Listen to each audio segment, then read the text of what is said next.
언제나 긍정적인 측면에서 그런 반전이라는 것은 상당히 좋은 일입니다.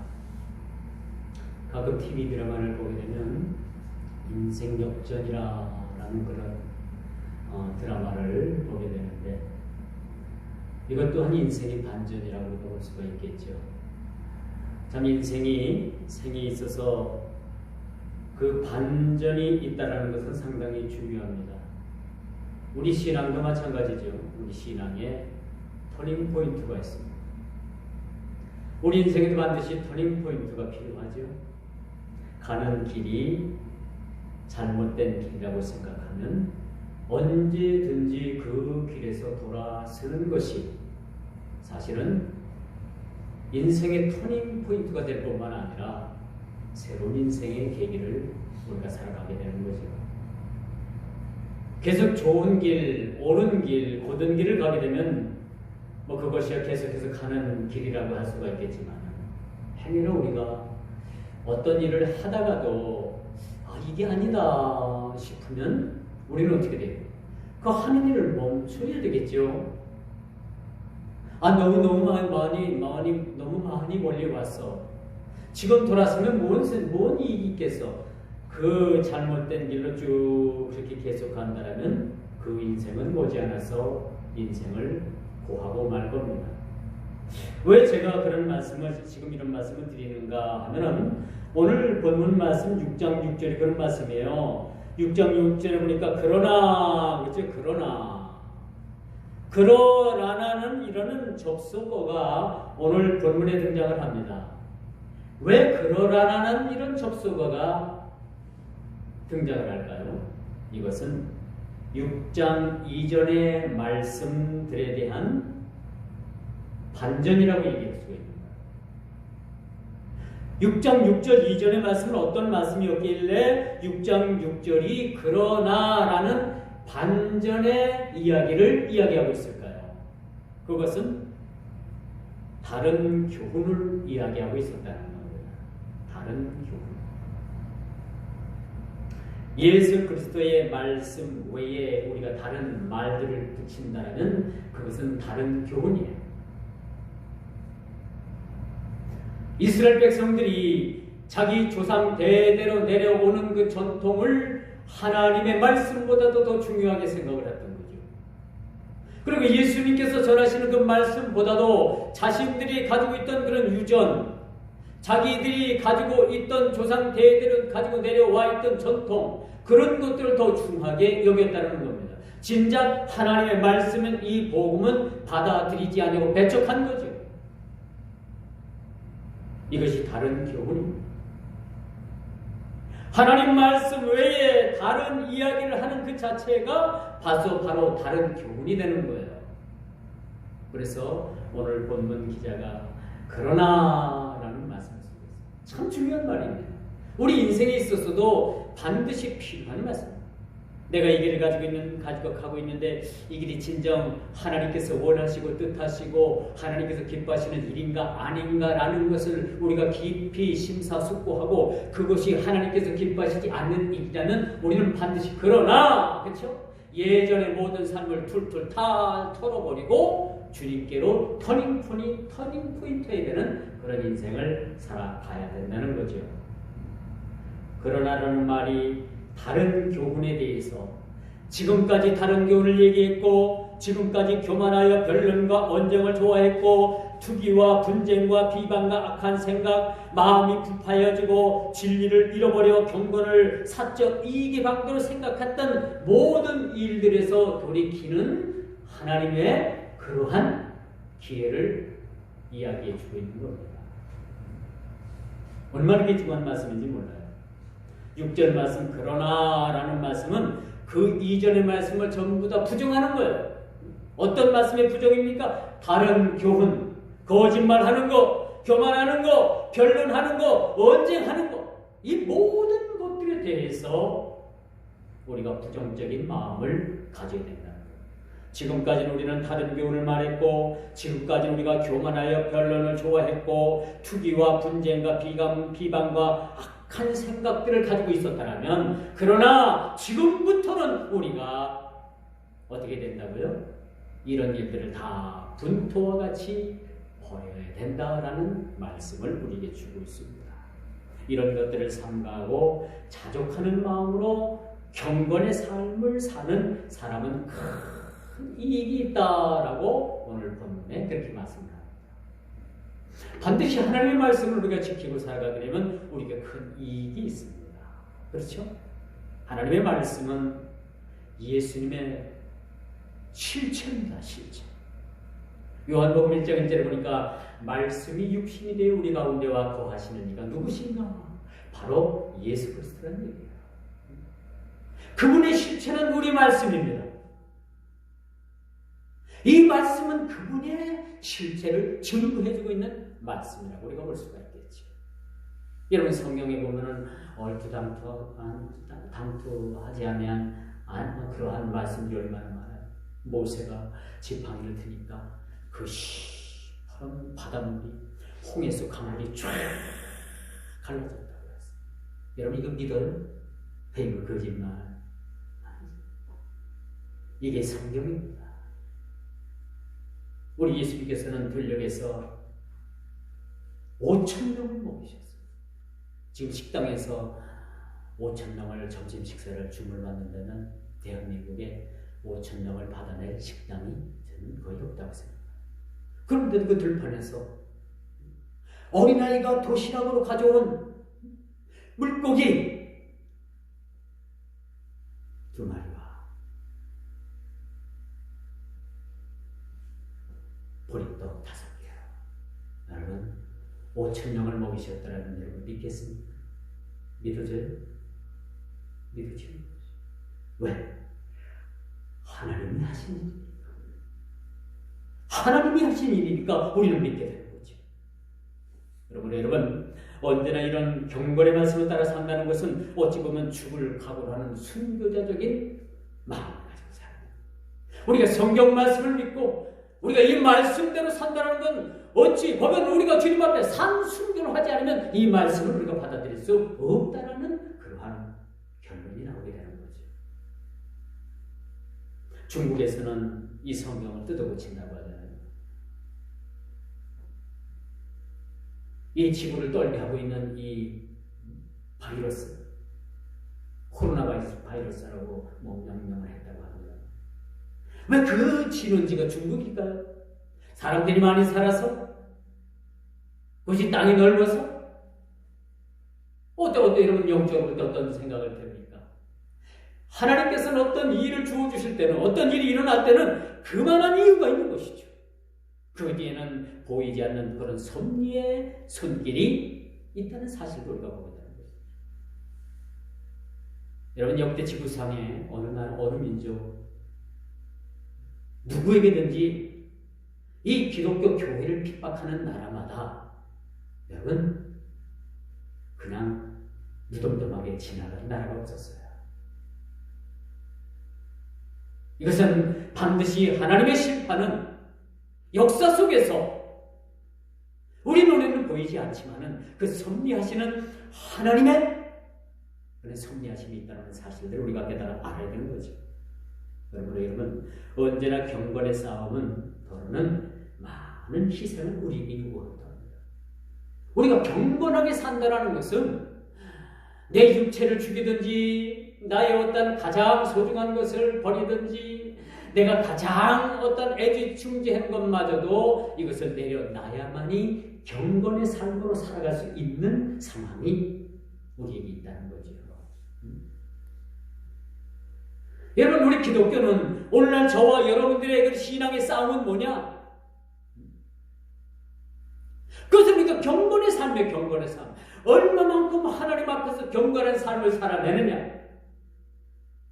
얼마만큼 내가 하나님을 믿는 자녀로서의 그런 삶으로서 많은 이 믿지 않는 사람들에게 어떤 그리스도의 어떤 정신을 우리가 그들에게 영향력을 미치느냐에 따라서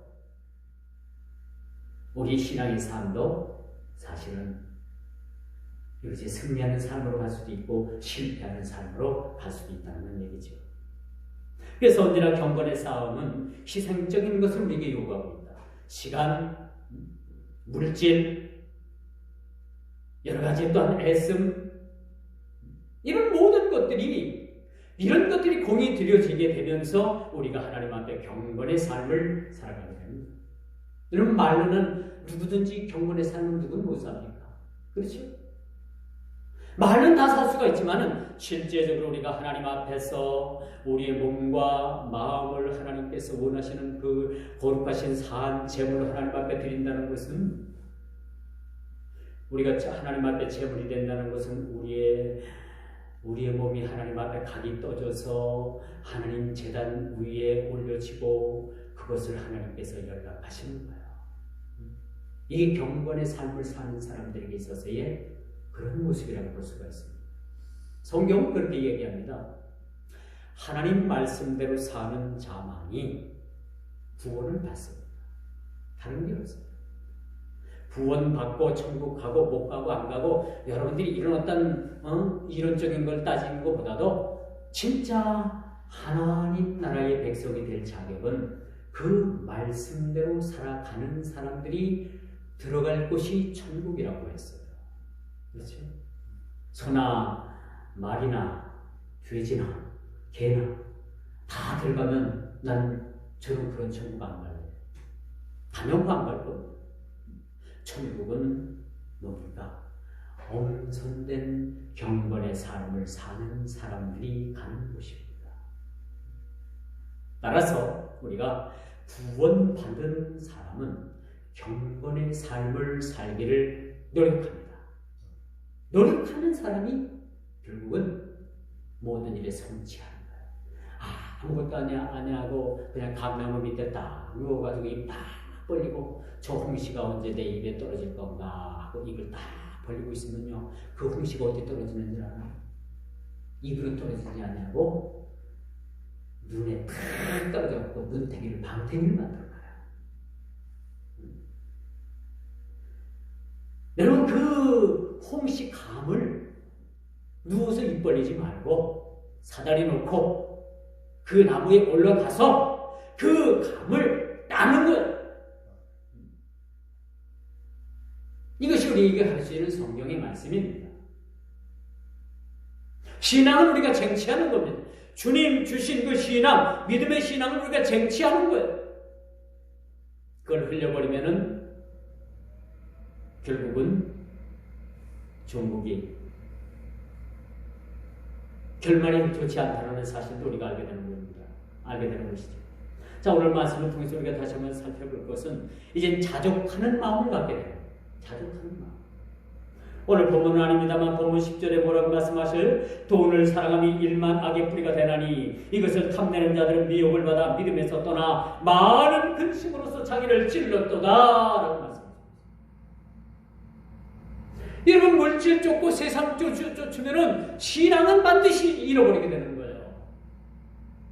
그래서 여러분, 돈이 여러분들을 따라오도록 만들어야지 여러분 돈을 쫓아다니면 여러분 심신이 고달파지는 거예요. 심신이 고달파지는 거예요. 그렇다면 어떻게 하면 우리가 돈이 우리를 따라오게 할 건가? 어떻게 하면 자족하는 마음을 가질 것인가? 주님 주신 대로 우리가 하나님 앞에 감사한 마음으로 주신 것을 감사함으로 받으면 된다는 사실 믿으시길 바랍니다. 주신 것 가지고 하나님 앞에 감사하는 마음을 가져야 돼요. 우리는 어디서 우리가 불행이 오는가? 자꾸 남과 비교를 해야 되는 거예요. 비교를 하는 거예요. 남은 이 정도인데, 내 이웃은 이 정도인데, 내 친구는 이 정도인데, 자꾸 비교를 하면 그 비교하면 비교할수록 나는 불행한 사람이 됐다는 사실들을 우리가 깨달아야 되는 거죠. 나는 납니다. 하나님께서 나라는 존재를 이 지구상에서 독특하게 나라는 존재로 이렇게 난 한 사람을 나 하나를 만드는 거예요. 그러니까 얼마나 하나님 앞에 귀하고 독특한 존재가 되겠습니까? 다른 사람들과 비교해서 조금 못하다 하더라도 뭐 비교할 것도 없어요. 나니 하나님께서 나를 지으시고 나를 하나님 자녀 삼아주시고 나를 하나님의 형상대로 지으셨으니까 나라는 존재는 굉장히 독보적인 존재인 거예요. 고려 청자, 이조백자 비할 것이 없지요. 세상 그 무엇으로도 나라는 존재를 대신할 수가 없는 겁니다. 그러니까 여러분들이 얼마나 귀중한 존재예요. 그렇지 않겠습니까? 자학하지 마십시오. 자학할 필요가 없는 겁니다. 나라는 존재가 얼마나 귀중한 존재라는 것을 우리가 깨달아 알 때 이제 우리에게 자족하는 마음이 생기게 되는 거예요. 자족하는 마음. 우리가 자꾸 욕심이 생기고 자꾸 비교하고 자꾸 돈을 쫓고 이러니까 우리 모든 삶이 다 잃어버리게 되는 거예요. 결국은 돈도 잃어버리고 물질도 잃어버리고 건강도 잃어버리고 하나님도 잃어버리고 이 중에 한 가지만 여러분들 붙잡는다면 제가 말을 안 하겠어요. 여러분 세상 유혹 쫓다 보면은 세상의 것들도 다 잃어버리고 주님도 잃어버린다는 사실입니다. 그렇다면 그럴 바에 우리가 세상 부귀영화 세상 풍조를 쫓기보다는 이제는 뭐야? 주님을 쫓는 삶, 신앙을 쫓는 삶. 죽이 되든 밥이 되든 끝까지 한번 가보겠다고다 하는 그러한 결심을 가지고 온전히 주님께 올인하는 그런 삶이 우리에게 사실 필요하다라는 말씀을 드릴 수가 있는 것입니다. 지금 여러분들은 누굴 쫓습니까? 세상을 쫓습니까? 아니면 믿음의 신앙을 통해서 여러분들이 주님을 쫓고 계십니까? 주님은 말씀하십니다. 나를 따르라. 이렇게 말씀하십니다. 나를 따르라. 무언가가 있기 때문에 나를 따르라는 것이요. 주님께서는 12제자를 부르시면서 나를 따르라. 다른 말 하지 않으셨어요. 나를 따르라. 라고 하니까 그 말을 듣고 베드로나 여러 주님의 제자들이 그물 던지는 것, 그물을 버리고 배를 버리고 주님을 따랐습니다. 그 결과 어떻게 됐어요? 그들은 지금도 성경에서 영영이 빛나는 그 이름을 성경에 여러분 올렸다는 사실을 보게 되는 거죠. 이 자족하는 마음, 행복과 불행에서 완전히 독립해서 마음의 평정을 누리는 사람이라고 말씀드릴 수가 있겠죠. 행복, 불행, 이거 그렇게 크게 개의치 않습니다. 여러분 잘 살고 못 사는 것이 여러분 따지고 보면 종이짝 한 장 차이인 거예요. 동전의 양면에 불과하다는 사실입니다. 지극히 미미한 거예요. 그런데 왜 우리는 이렇게 행복과 불행에 이렇게 목숨을 거느냐는 얘기예요. 조금 이 땅을 살면서 남과 좀 남에 비해서 좀 모자라면 좀 어떻습니까? 그래요? 그렇지 않습니까? 남보다 조금 행복하지 않으면 좀 어떻습니까? 우리의 기쁨과 우리의 행복은 영원한 주님께 있는데 세상의 그 어떤 사람들보다 조금 가진 거 없고 또 권력도 없고 또 출세도 못하고 그러면 좀 어떻습니까? 우리는 영원한 주님을 모시고 사는 존재들입니다. 세상의 그 어느 것보다도 큰 것을 우리가 소유했는데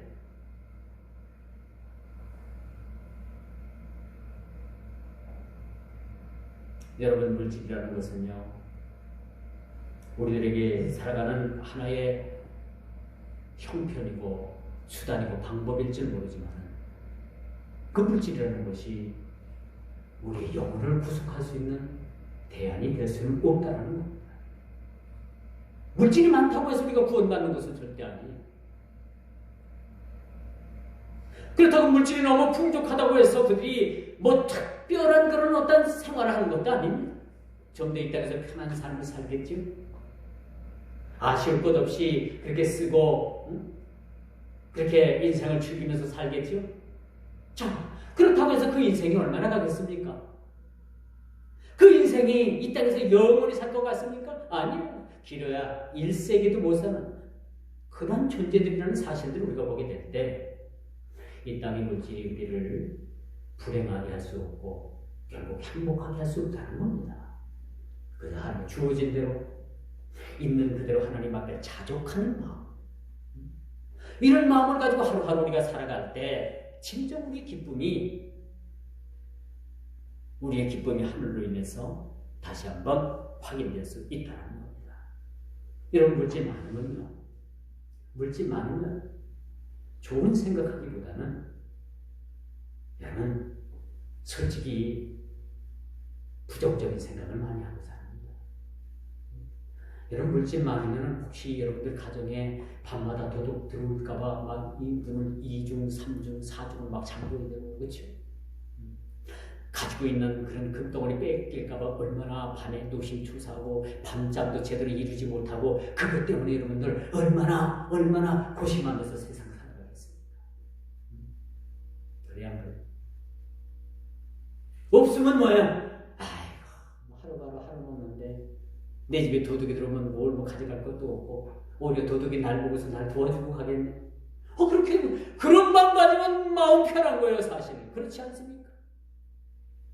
근데 가진 재물이 꼭 좋은 것만 아니라는 얘기죠. 좋은 것만. 이런 재물을 가지고 있으면요, 이단 사람들이 와서 속삭입니다. 어떻게 속삭이는지 알아요? 이단들은 그 가진 재물을 다 빼앗는데 선수입니다. 이단들의 특징이 뭐냐? 가진 재물을 빼앗는 거예요. 어떻게 해서 빼앗느냐? 이제 세상이 망하게 되는데 우리 교주에게 가진 재물 다 갖다 바치지 않으면 당신들은 천벌을 받는다. 이렇게 얘기합니다. 곧 신천 신지가 올 것인데 당신들이 가지고 있는 그 재물을 가지고 있으면 뭐래? 다 교주에다가 다 바쳐서 그렇게 교주에게 드려야만이 너희가 상급돼 있어 해가지고 재물을 착취해. 이게 이단들의 특징입니다. 거기에 넘어가는 사람들.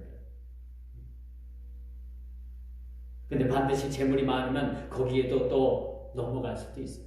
혹시 그런가 해가지고 빠질 수도 있다는 얘기입니다.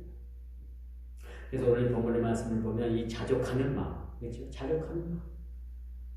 그래서 바울 사도는 이러한 주장들과 대조적으로 오직 평강의 근원이신 하나님과 교제함으로써 얻어지는 자족함을 이루라 라고 그렇게 말씀해 주고 있는 것이죠. 6절 말씀도 그러잖아요. 그러나 자족하는 마음이 있으면 경건은 큰 이익이 되느니라. 물질뿐만 아니라 우리 모든 삶도 마찬가지. 자족하는 마음.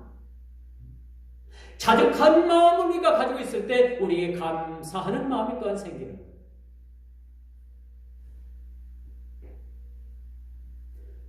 여러분, 벼 99섬 농사꾼이 100섬을 채우기 위해서 한 섬 지은 농사꾼의 한 섬을 빼앗아가요.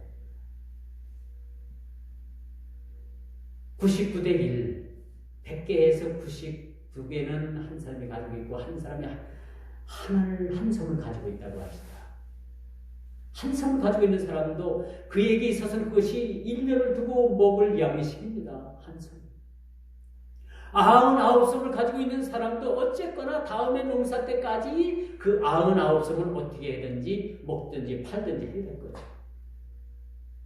근데 99섬을 가지고 있는 사람의 마음이 어떻게든지 이 한 섬 가지고 있는 사람 것을 뺏어서 뭘 채우자?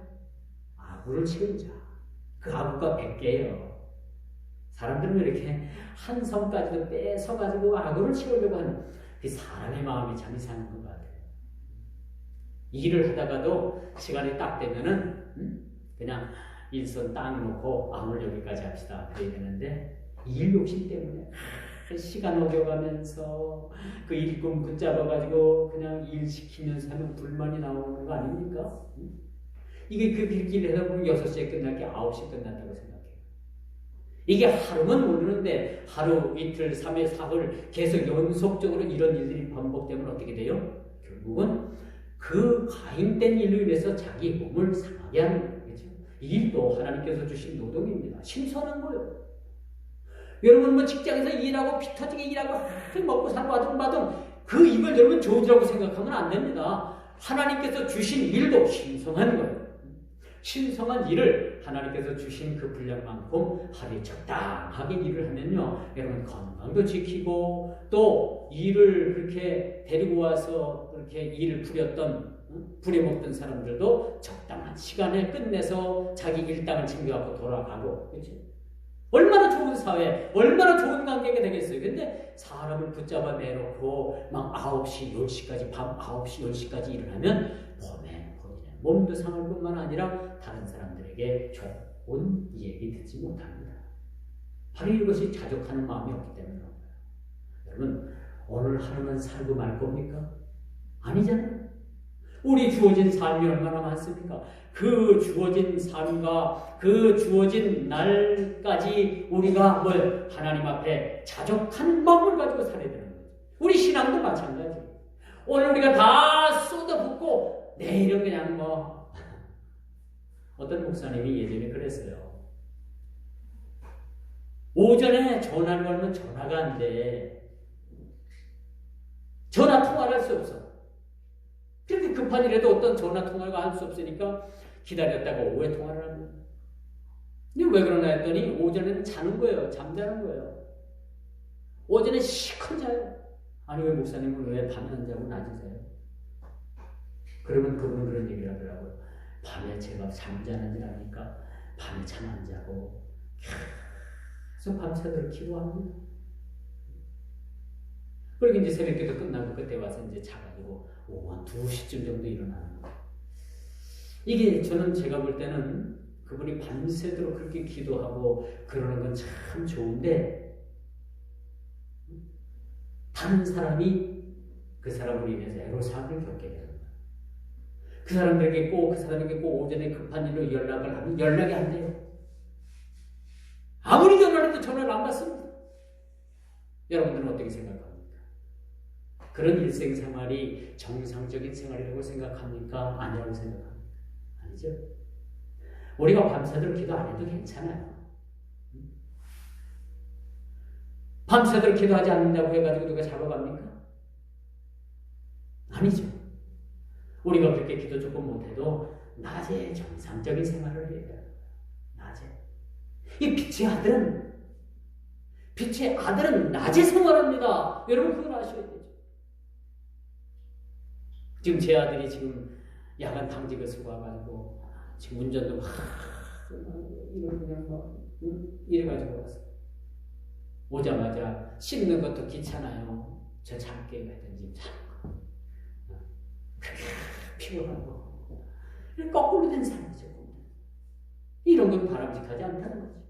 아무리 돈을 많이 주는 직장에도 이런 것은 여러분 사실 바람직하지 않은 거예요. 빛의 아들들은요 정상적인 생활을 해야 돼요. 빛의 아들들은 어디에 거해야 돼요? 밤에 거해야 되는 것이 아니라 낮에 거해야 되는 거죠. 그렇죠? 모두가 봐서 모든 사람이 봐서 저 사람은 모든 정상적인 삶이고 모든 자족하는 삶이라는 것을 모두가 느낄 수 있을 정도로 우리가 그런 삶을 살아가야 되는 거죠. 이러한 자족의 마음을 소유한 자는 세상적인 유혹과 물질에 대한 지나친 관심을 떨쳐버리고 하나님께만 소망을 두는 사람들이에요.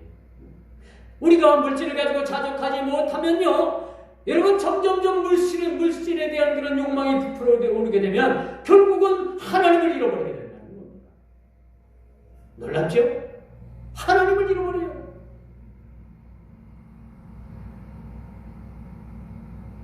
그러므로 여러분 진정한 행복이라는 물질의 많음이 있지 아니하고 하나님과의 바른 관계에 있다는 사실을 여러분 믿어야 됩니다. 물질이 많고 적음이 여러분 행복의 그러한 조건이 될 수가 없다는 겁니다. 물질이 무엇인지에 대해서 엄밀히 따지고 보면 그것이 그리 좀 큰 문제는 아니에요. 대다수는 손에 만져지고 눈으로 보여지고 확인할 수 있는 것을 물질이라고 하죠. 그렇죠? 간단히 말하자면 물질 외에는 아무것도 없다는 물질주의입니다. 돈이면 다 돼. 황금 맞는 주의를 얘기합니다. 돈이면 다 됩니까? 다 되죠. 아니, 돈 가지고 할 수 있는 게 뭐냐? 돈으로도 못 가요. 하나님 나라. 이 결정적인 겁니다. 결정적인.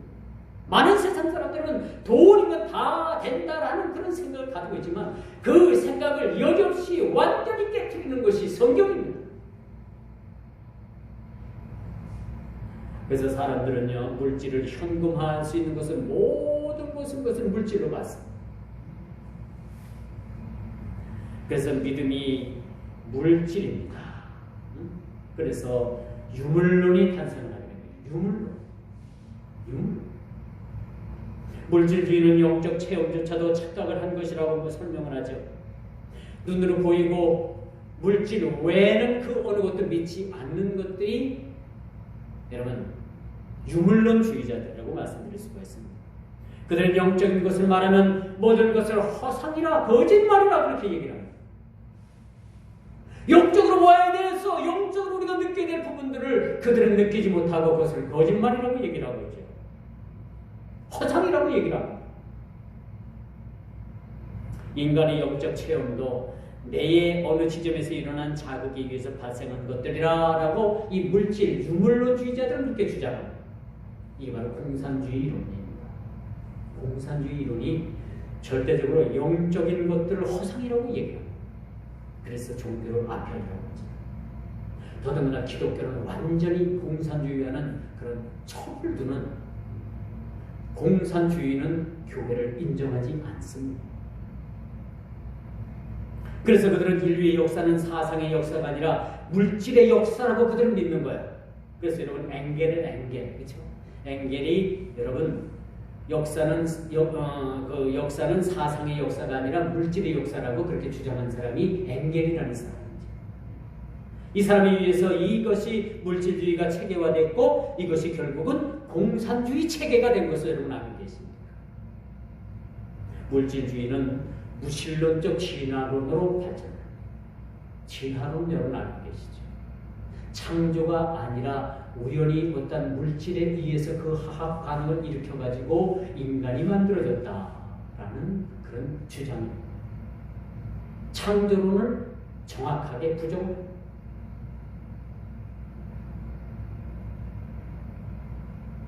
결국 그들은 성경을 믿지 않겠다는 얘기죠. 이게 무신론주의자들. 이런 사상의 세계의 정치와 사회에 큰 영향을 미쳤습니다. 바울이 건면하는 이 본문의 주장은 여러분 사실 물질보다 하나님 나라와 그에 의해 더 큰 관심을 가지라는 권면의 말씀이에요. 우리가 자족하는 마음이 어떤 마음이에요? 세상 물질의 마음 빼앗기지 말고 세상 영화와 부귀에 마음 빼앗기지 말고 하나님 나라와 그의 의를 구하는 그런 삶을 살라는 말씀인 거죠. 여러분 오늘 본문의 말씀처럼 인생은 공수입니다. 우리 인생은 빈손으로 왔다가 빈손으로 돌아가는 것이 우리 인생이에요. 우리에게 이 땅에서 주신 물질은요, 사실은 이것을 우리가 이거 가지고 호의호식하고 이거 가지고 누리고 이거 가지고 군림하라고 물질 준 거 절대 아닙니다. 이거 가지고 맡은 천지기적 사명을 잘 감당하다가 다시 물질 대 돌려놓고 너는 내게 오란 얘기입니다. 알고 계십니까? 우리가 이 땅을 살면서 하나님 앞에 물질을 크게 어떤 적게 어떤 똑같은 입장입니다. 청직입니다. 왜 우리에게 물질 주셨냐고요? 세상을 향해서 이 물질 가지고 참으로 아름답고 복되게 이것을 선용하다가 나머지는 내려놓고 다시 맨몸으로 오란 얘기예요. 이게 우리가 하나님 앞에 신앙적인 물질관입니다. 기독교 물질관이 바로 그거예요. 나눔이 있습니다. 나눔. 제가 어릴 때 저희 아버지는 그런 말씀을 하셨어요. 얘들아, 범은 죽어서 가족을 남기고 사람은 죽어서 이름을 남긴단다. 그 한마디만 하고 그 뒤 얘기는 안 했어요. 그러니까 저희 아버지는 저희 자식들에게 어떤 압력을 넣는 겁니까? 이름값하고 살으란 얘기예요. 내가 너희들을 위해서 이름을 지어줬으니까 너희들은 그 이름에 걸맞게 이름값 하면서 살아라. 그런 얘기를 종종 하셨어요.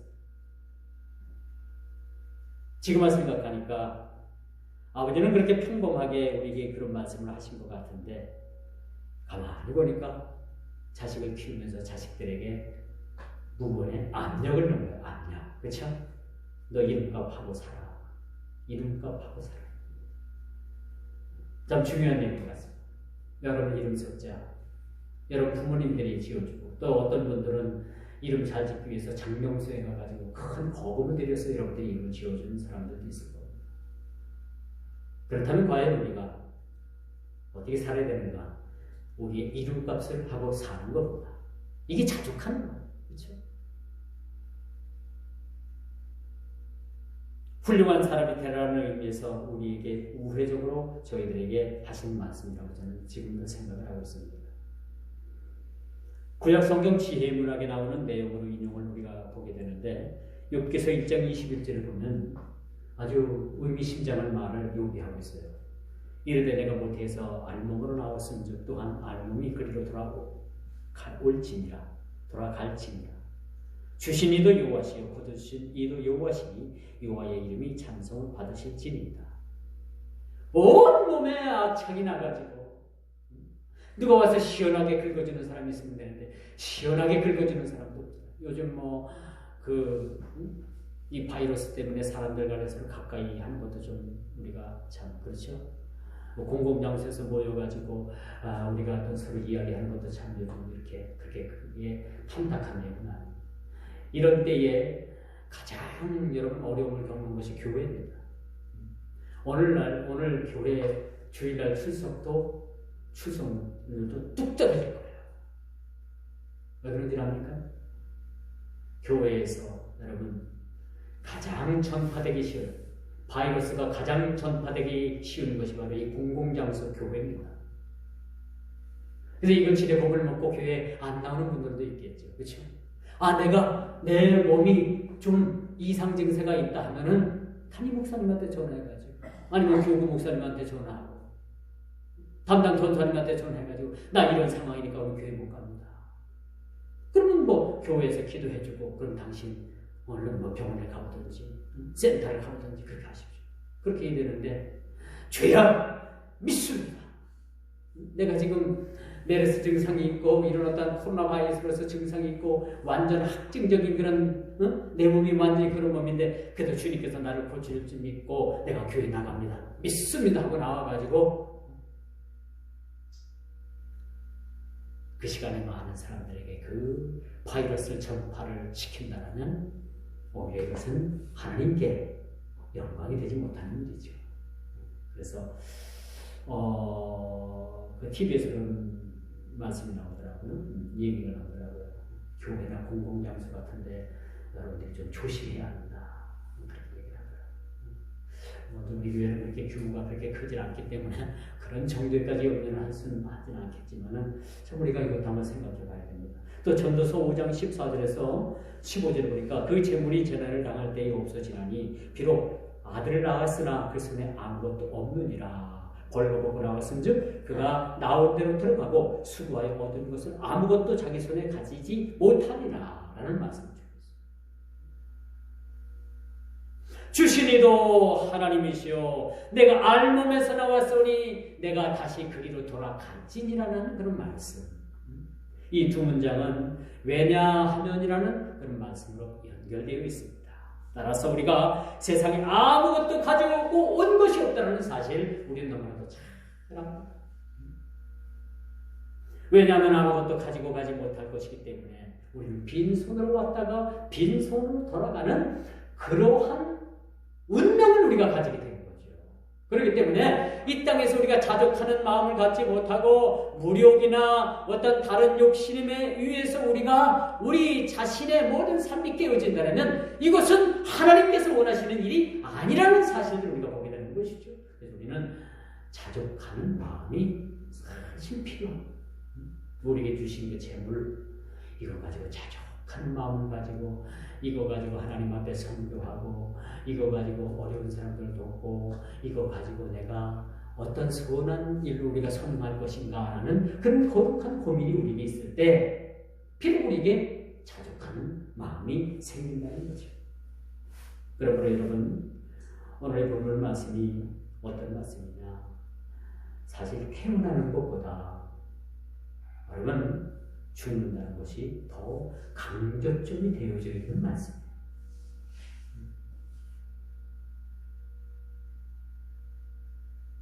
태어나는 것 참 중요합니다. 태어나는 것보다 죽는 것에 대해서 더 강조점을 가지고 있습니다. 물론 두 가지가 다 중요하다고 생각하지만 성경은 후자입니다. 태어나는 것보다도 어떻게 죽는 거냐, 어떻게 죽을 것인가라는 것에 대해서 더 큰 비중을 두고 있다는 거예요. 그래서 궁극적으로 세상의 물질적인 것이 아무런 도움이 되지 못한다. 그렇게 돈 많은 정주영 씨도 죽었고요. 우리나라 인기업인 삼성이라는 회사를 그렇게 만든 이병철 씨도 죽었고요. 올해 보니까 우리나라의 아주 몇 대 5대 그룹 안에 계신 총수들이 많이 세상을 떠났더라고요. 저는 그런 걸 생각하면서 그런 마음이 어떻게 들어요. 그렇게 세상을 향해서 많은 부를 누리고 많은 그런 기업 계열을 누리고 그렇게 회장으로서 그렇게 우영우를 가지고 살던 사람도 다 때가 되니까 가는구나 그런 생각을 가지고 그들이 날 때부터 그런 큰 재물을 가지고 태어나진 않았는데 이 땅을 살면서 그렇게 큰 기업을 이루고 많은 재물을 소유했지만 결국은 그들이 가는 길에도 그 수많은 재물 중에서도 어느 하나 동전 한 입 가져갈 수 없다라는 것을 우리가 보면서 그것이 인생이구나. 그러면서 우리가 태어나는 것보다도 우리가 어떻게 하나님 나라에 어떤 모습으로 갈 것인가라는 것을 우리가 깊이 깨닫고 그 하나님 앞에 갈 일에 대해서 우리가 정말 심사숙고해야 되지 않겠는가라는 생각을 가져보게 됩니다. 요즘 재능기부라는 것들이 있어요.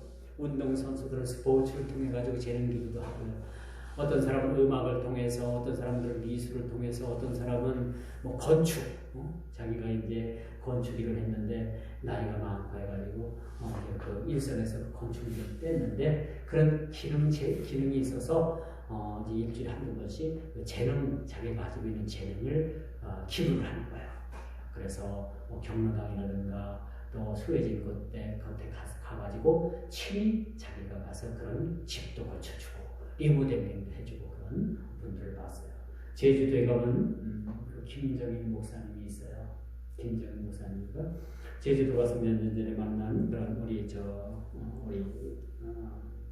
우리 같은 노예는 아닙니다만 선배 목사님이시죠.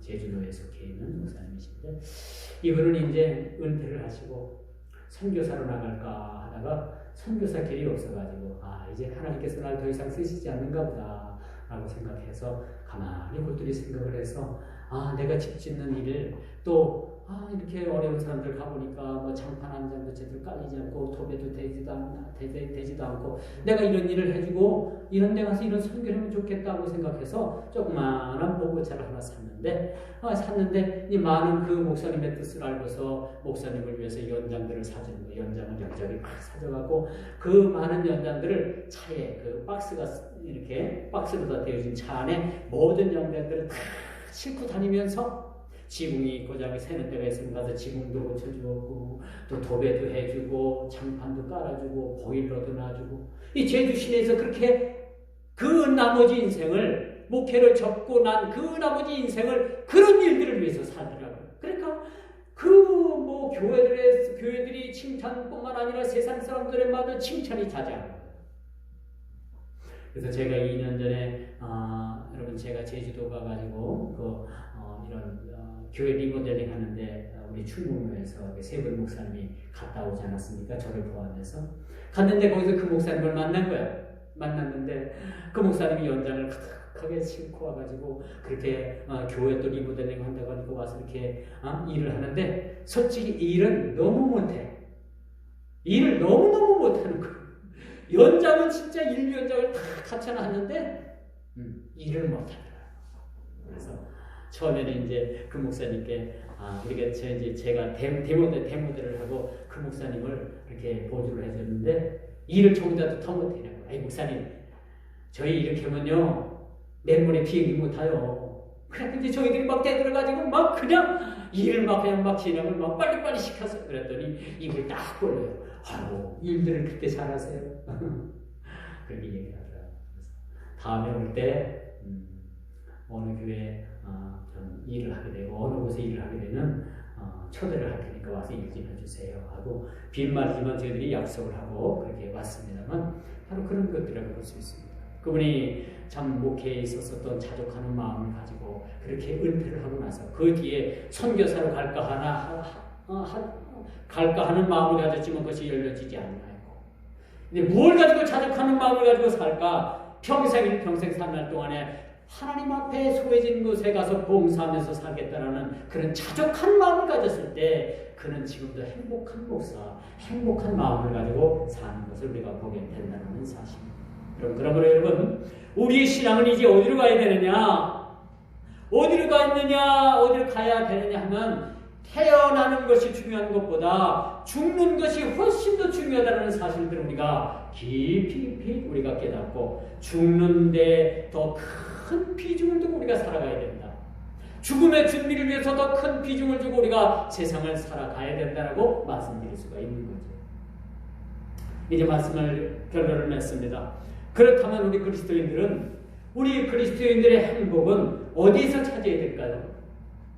어디에서 찾아야 되겠습니까? 물질입니까? 명예입니까? 세상 권력입니까? 어디에서 찾아야 되겠습니까? 우리의 행복은 힘들고 어려운 상황 속에서도 주님을 바라보고 주님 안에서 그것이 세상 사람들이 바라볼 때 고통이요 고난이라 할지라도 그것을 능히 즐거워하며 죽음을 준비하고 미래를 준비하는 그런 자족하는 마음이 사실 우리에게 행복의 그러한 조건이 된다는 사실들을 우리가 깊이 깨달아 알아야 된다는 것이죠. 목적의 방향이 썩을 육신의 일로 가면 사망밖에는 기다리는 것이 없습니다. 그래서 성경은 그렇게 얘기하잖아요.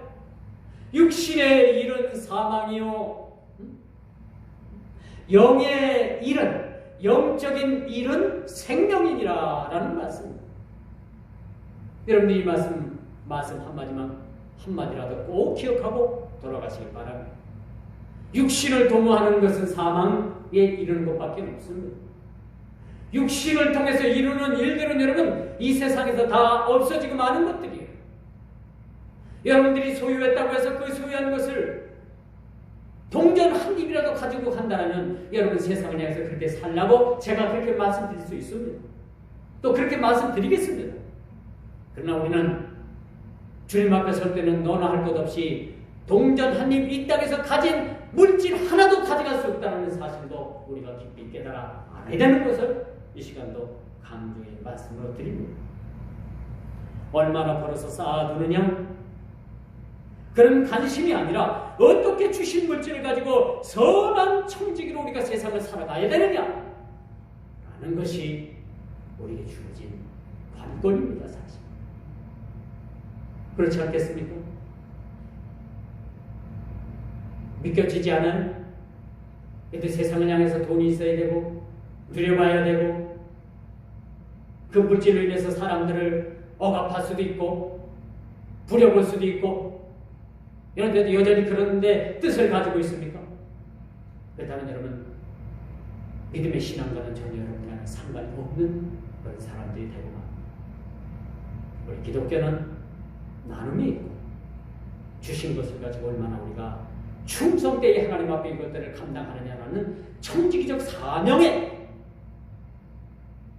기초를 두고 있다는 사실 우리가 믿어야 돼요.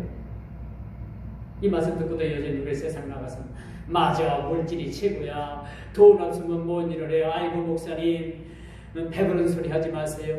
세상에 돈이 없으면 뭘 갖고 살고 뭘 갖고 먹고 뭘 갖고 입으며 살겠습니까? 머니도 머니입니다. 머니 그렇게 주장할 수도 있겠지만 정확히 말씀드리면 그 말씀이 틀린 말입니다. 뭐니 해도 뭐니가 아니라 우리는 뭘 가야 돼요? 나눔으로 가야 되고 천국의 소망을 우리가 가야 되는 거예요. 제 말씀 잘 들으세요. 잘 들으셔야지만 여러분의 인생에 정말이 아름답게 되는 거예요. 평생 물질만 쫓으면요, 여러분 다 고장나요. 육신도 고장나고 영적으로 여러분 다 떨어먹어요. 신앙 다 떨어먹습니다. 돈이 굴러 들어오게 해야 되겠죠. 그렇죠? 쫓아다니지 마. 어떻게 하면 굴러 들어올까? 응? 어떻게 하면? 한 가지 방법이 있어요. 하나님 앞에 계획을 세우는 겁니다. 하나님 원에는 제가 수입이 얼마면 이걸 가지고 얼마나 일을 해야 되는데 터무니없이 부족합니다. 이거 채워주세요. 하나님께서는 변함없이 그 계획된 일들이 타당하다면 반드시 하나님은 은행장 아니에요. 하나님 우리 은행장. 무보증으로다가 우리에게 대출해 줍니다. 무보증으로. 우리에게 주시는데 우리 것은 아니에요. 그냥 우리 생각대로 써보는 얘기, 계획된 대로 써보라고 우리에게 주십니다. 그럼 물질 우리 하나님께서 우리에게 주십니다. 그렇지 않겠습니까? 이렇게 적은 이런 숫자에서 우리 교회가 1년 재정이 거의 한 2,400 정도 된다는 여러분 믿겠습니다. 놀랍죠? 놀라워. 이런 헌금은 여러분들이 쓰지 않고 먹지 않고 하나님 앞에 이것을 아주 정중하고 정성스럽게 띄어서 하나님 앞에 드려진 그런 소득입니다. 그렇지 않겠습니까? 여러분들이 하나님 나라를 위해서 이렇게 선한 청지적 사명을 가지고서 여러분들이 하나님께서 주신 그 재물을 가지고서 이렇게 선하게 썼다라고 저는 생각을 합니다. 이게 선한 청지기 사명. 적어도 여기 앉아있는 여러분 모두는 물질을 쫓다가 여러분 물질을 인해서 패망하는 사람들은 없을 줄 압니다. 그렇게 사는 사람들, 그런 분들도 없고요. 너무나도 감사한 거죠. 사실 이 설교를 하면서도 저는 그런 생각을 합니다. 여기 앉아있는 우리 모든 분들은 다 자족하는 삶을 사는 사람들이죠. 욕심내지 않으며 있는 것 가지고 자족하고 또 그것을 비워서 하나님 앞에 참으로 예물 드립니다. 2월 15일까지 종합소득세 신고를 한다고 합니다. 여러분들이 1년 내신 그런 소득의 그 일들을 가지고 그것을 증명해가지고 또 각 기관에 여러분 회사에 그걸 갖다 내고 얼마나 여러분들이 그 세금 낸 것이 되돌아올지는 모르겠지만, 그렇죠? 반드시 돌아오는 거예요. 얼마나 될지는 모르지만. 그렇게 하나님께서는 우리가 이렇게 아름답게 문제를 수고했을 뿐만 아니라 이것을 참 자족하는 마음을 우리가 이것을 선용했을 때 하나님께서 기뻐하시는 거예요. 오늘 바울 사도의 말씀에 바로 그런 말씀입니다. 자족하는 마음을 가져라. 지금 있는 것 가지고 하나님 앞에 감사할 때 하나님께서 더 큰 것을 우리에게 맡기시는 거예요. 단 맡기시는 조건이 우리가 계획했을 때 하나님 우리가 1년 내 수입이 얼마니까 이 수입을 가지고 어떻게 써보겠습니다. 여러분 계산해서 하나님 계산서 올리세요. 청구서 올리세요. 보니까 마이너스예요. 마이너스예요. 그럼 하나님께서 이 마이너스를 그냥 놔주시겠습니까? 채워주시고 채워주시고 이런 물질이 우리에게 사실 필요하더라고요. 기도하겠습니다. 참 주신 아버지 하나님 오늘 함께